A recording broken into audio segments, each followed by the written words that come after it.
Naka, combien gagne-t-on au Japon? Naka, combien gagnes-tu au Japon? Naka, comment puis-je faire pour aller travailler au Japon? Je vais essayer de répondre à ces questions. Et aussi, quel est le coût de la vie approximatif par mois pour vivre ici au Japon, près de Tokyo?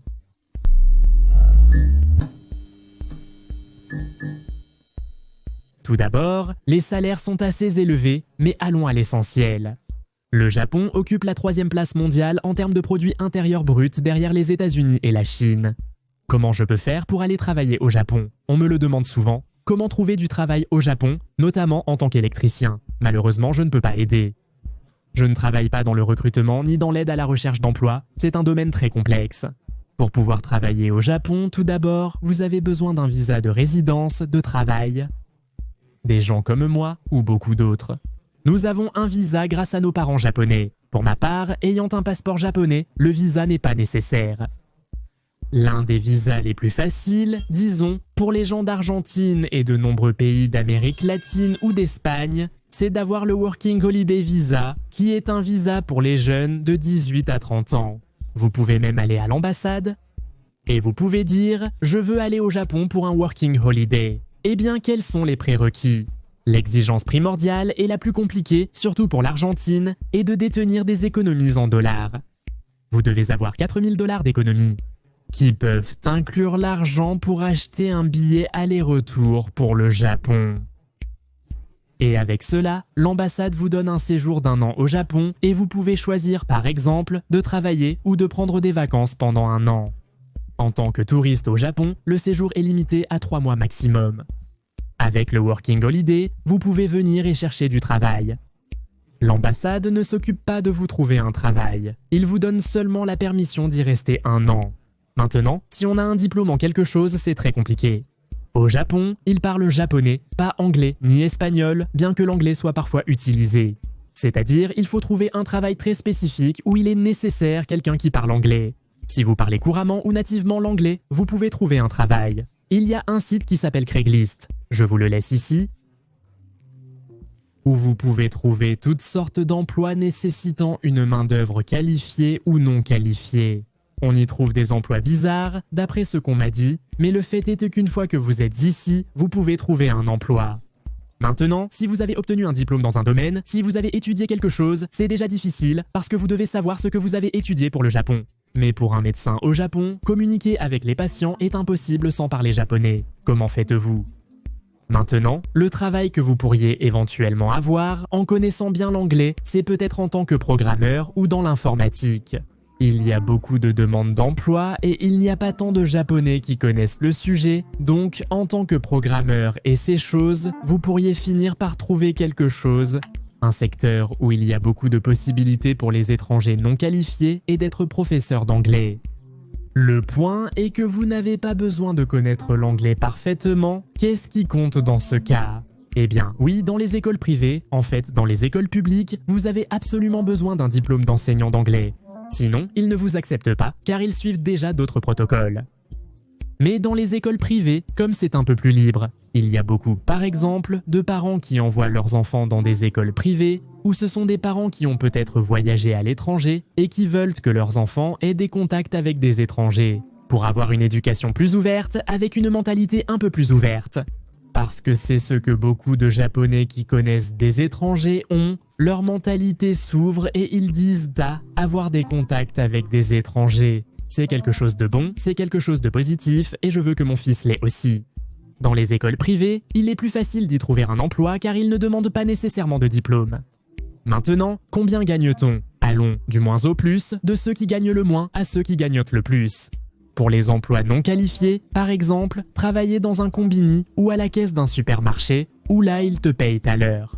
Mais ce sont des emplois avec des horaires flexibles qui permettent de travailler quand on veut. C'est pourquoi beaucoup d'étudiants de lycée, pendant leurs vacances ou d'universitaires, prennent parce que, eh bien, l'horaire est assez libre.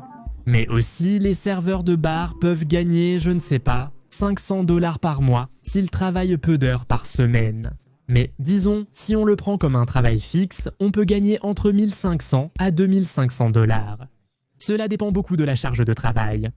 Nous pouvons l'estimer à 2000 $, puis le travail non qualifié en usine, où vous pouvez gagner entre 1500 à 2500 également. Similaire à un caissier, mais dans un secteur très différent. À tout cela, tous les salaires que je vais mentionner seront des revenus bruts, c'est-à-dire sans déduire les taxes, les assurances et toutes ces choses. Je vais ensuite vous dire combien est approximativement déduit. Ensuite, justement, le salaire d'un professeur d'anglais est d'environ 2500 $, plus ou moins. Un employé administratif typique gagne environ 2500 à 3000 $ selon l'entreprise. Maintenant, en ce qui concerne la construction, un ouvrier comme moi, cela dépend beaucoup de l'expérience et de l'entreprise qui vous embauche. C'est-à-dire que chaque entreprise paie différemment, n'est-ce pas? C'est en fonction de ça. Quelqu'un qui vient de commencer peut gagner entre 2000 et 2500 $. Et avec beaucoup d'expérience, il est possible de gagner plus. Entre 3000 et 4000 $. Mais c'est pour travailler de 8 h du matin à 5 h de l'après-midi, si ça dépasse 5 h de l'après-midi. On paye des heures supplémentaires, dans certains cas de travail administratif, de bureau, on ne paie pas d'heures supplémentaires. Eh bien, parfois ce n'est pas si régulier, pas toujours, mais ce n'est pas non plus un domaine que je connais beaucoup. Mais j'ai rencontré des gens qui travaillent dans des bureaux et de temps en temps, très de temps en temps, ils doivent faire des heures supplémentaires. Mais ils ne sont pas payés pour cela parce qu'ils ont un salaire fixe, ils travaillent du lundi au vendredi pendant les heures de bureau et ils ont les jours fériés. En ce qui concerne les jours fériés, le Japon est l'un des pays avec le plus de jours fériés dans le monde, il y en a environ 15. Les vacances en elles-mêmes ne sont pas très longues, à la veille du Nouvel An, on a 10 jours de vacances, les employés de bureau ont peut-être 2 semaines. Cela dépend beaucoup de chacun, mais on travaille moins que ce que vous pourriez penser. Maintenant, un programmeur par exemple peut gagner plus de 4000 $, un ingénieur en informatique plus de 5000 $. Mais, je répète, c'est le salaire brut, il y a des déductions à faire. Plus on gagne, plus on paie d'impôts, si on a un salaire bas, les impôts sont plus bas. C'est assez logique. Maintenant, par exemple, ce que gagnent les professeurs du secondaire, ce qu'est le lycée. L'école est divisée en 3, junior, middle et high school. L'école primaire et le collège sont gratuits, contrairement au lycée qui est payant et privé, d'où le port d'uniforme. Un professeur de lycée peut gagner jusqu'à 6000 $. D'autre part, les salaires les plus élevés pour les professionnels, par exemple, un avocat peut gagner 9000 $ et plus, un médecin peut gagner 10 000 $ et plus. Après déduction des impôts, combien reste-t-il de revenus nets? Eh bien, par exemple, dans mon cas, je gagne environ 3000 $ par mois, c'est mon salaire brut. Je travaille par journée, en général, du lundi au samedi, de 9 h à 17 h. J'arrive à environ 3000 $ en travaillant environ 25 jours par mois. Et la déduction d'impôt s'élèverait à combien? Eh bien, ce n'est pas seulement l'impôt en soi, cela comprendrait l'impôt sur la citoyenneté, l'impôt sur le travail, l'assurance travail, l'assurance santé et la retraite. On me déduit environ 500 $ de tout cela, ce qui est très peu. Pourquoi? Parce que je suis un employé permanent, ce qu'on appelle ici Seisha-in, où l'entreprise paie la moitié de tous ses frais d'impôt et de services que vous avez. Et le problème est que j'ai commencé à être Seisha-in depuis cette année. Jusqu'à l'année dernière, j'ai toujours été un travailleur autonome et indépendant. Le salaire par jour était le même, le problème est que je payais plus d'impôts parce que l'entreprise ne prenait pas en charge ce qui était mon salaire. Le problème est que je ne peux pas me plaindre de ça, car j'étais toujours dans une situation où je ne savais pas si je quittais le Japon ou non. Et je me suis dit, et j'ai parlé à mon patron, ne serait-ce pas moins cher pour moi? Et ne serait-il pas mieux pour moi si tu me faisais Seisha-in? Et la vérité, c'est que oui, n'est-ce pas? Car dans ce cas, je devais payer la moitié, sans souci. Ce qui est drôle, c'est qu'avant, sans la retraite, j'avais payé tous ces impôts d'assurance santé qui sont obligatoires. Et je dépensais plus de 500 $. Maintenant, avec 500 $, j'ai tous les impôts couverts, plus la retraite, c'est-à-dire, je commence à contribuer seulement depuis cette année. C'est dommage, j'ai perdu de l'argent tout ce temps, tout ça, mais bon, c'est ce qu'il y a. Qu'est-ce qu'ils crient? Ils font un rituel ou quoi? Messieurs, arrêtez de crier s'il vous plaît. Il me reste donc environ 2500 $ de mon salaire. Il m'arrive de faire des heures supplémentaires, ce qui me permet de gagner un peu plus.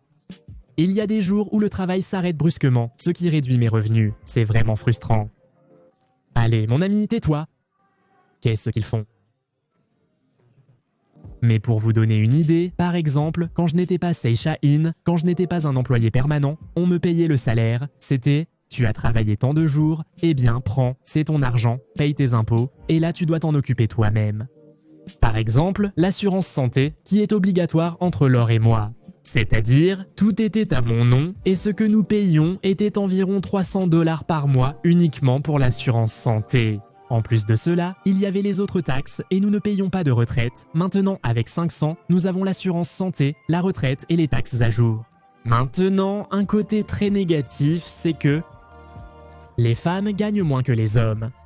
Cela dépend du secteur, mais dans la grande majorité des emplois, les femmes gagnent beaucoup moins. Et elle peut même arriver à gagner 40% de moins qu'un homme faisant le même travail. Certains emplois sont peut-être plus égalitaires, comme des postes administratifs, caissiers dans des supermarchés ou combini, ou serveurs.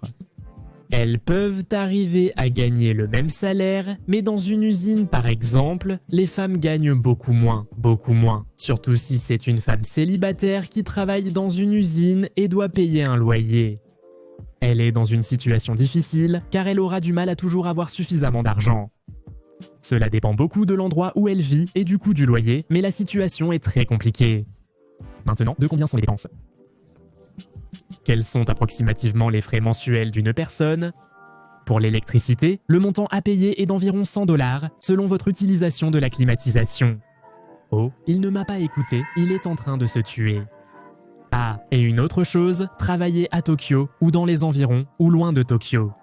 Il y a aussi une différence de prix, cela dépend de votre proximité avec la ville ou de quelle ville est la plus proche de vous. Voici approximativement les salaires moyens à Tokyo et ses alentours.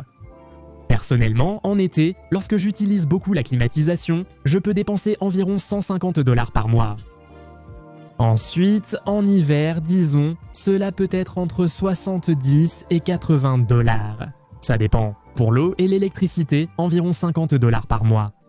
Le loyer. Un loyer bon marché est d'environ 600 $. Vous pouvez trouver moins cher, mais il faut le trouver. Dans mon cas, comme je vis dans un très petit appartement, je paie 750 $ qui comprend une chambre et une cuisine salle à manger et bien sûr un balcon et une salle de bain. En nourriture, je dépense environ 1000 $. Entre nous deux, c'est plus ou moins 1000 $.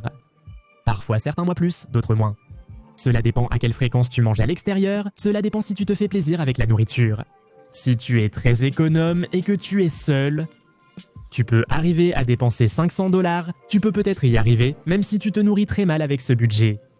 Ou tu dois être très astucieux avec la cuisine, savoir consommer les produits locaux et ces choses-là. Maintenant, l'Internet, dans mon cas, je paie 250 $, c'est beaucoup, mais cela inclut l'Internet de la maison, le Wi-Fi de la maison. Deux téléphones, celui de Laure et moi, nous avons les derniers iPhones, enfin, le 11. Et le fait est que les entreprises de téléphonie vous offrent le service de pouvoir prendre le téléphone que vous voulez sans débourser un centime à ce moment-là. Et ils le divisent en 24 versements, c'est-à-dire que pendant 2 ans, vous signez un contrat dans lequel vous devez utiliser le service pendant 2 ans et vous payez le téléphone. En 24 versements, mais avec une réduction de 50% ou à peu près 50% de réduction. De plus, vous pouvez utiliser votre ancien téléphone comme moyen de paiement aussi. Et en plus, un service de données d'environ 20 Go, je n'utilise jamais 20 Go en un mois, mais c'est assez complet. Ce sont 2 nouveaux téléphones, une énorme quantité de données, des appels gratuits entre téléphones de la même entreprise et l'Internet à la maison. C'est de la fibre optique d'environ 1 Go, mais bon, ce n'est jamais 1 giga réellement de toute façon. Mais en soi, si tu apportes ton téléphone débloqué et que tu t'inscris à une entreprise, eh bien, par mois avec l'Internet de la maison, plus le service de ton téléphone portable, c'est environ 100 $ ou un peu moins. Même avec ça, tu es bien. Eh bien, j'espère avoir dissipé tes doutes. Si tu en as d'autres, peut-être plus tard, laisse-les-moi dans les commentaires si tu as d'autres questions. Ou si tout est clair, n'oublie pas de laisser un pouce vers le haut. Abonne-toi si ce n'est pas déjà fait et n'oublie pas notre Patreon où tu peux soutenir la chaîne. Je te salue, ainsi que ta famille, ton chien, ton chat et ton voisin désagréable. Au revoir.